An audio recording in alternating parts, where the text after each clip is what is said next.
সুপ্রিয় দর্শক, আসসালামু আলাইকুম। দেশ এবং প্রবাস থেকে যেখান থেকে দেখতেছেন, আপনাদেরকে মহাস্থান নার্সারির পক্ষ থেকে শুভেচ্ছা। দর্শক, দেখতে পাচ্ছেন ভিয়েতনামি 12 মাসি ফলসহ মালটার চারা গাছ। আমাদের কাছে অসংখ্য গাছ আছে। এই চারা গাছগুলো কিন্তু আমরা কুরিয়ার সার্ভিসের মাধ্যমে ডেলিভারি করতেছি। আপনারা দেখেন প্রত্যেকটা গাছে এরকম ফল ধরা আছে।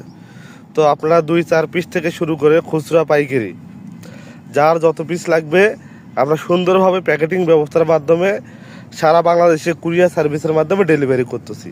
তো চারা গাছগুলো নিতে হলে অবশ্যই স্ক্রিনে দেওয়া নাম্বারে যোগাযোগ করতে হবে। আর এই চারা গাছগুলো কিন্তু ছাদ বাগান থেকে মাঠ বাগান যে কোনো জায়গায় লাগাইতে পারবেন। এবং এইবারই এক একটা গাছ থেকে 3 থেকে 4 কেজি বা 5 কেজি 6 কেজি পর্যন্ত ফল নিতে পারবেন, কারণ এক একটা ফলের ওজন 4 থেকে 500 গ্রাম হয়। ধন্যবাদ। আসসালামু আলাইকুম।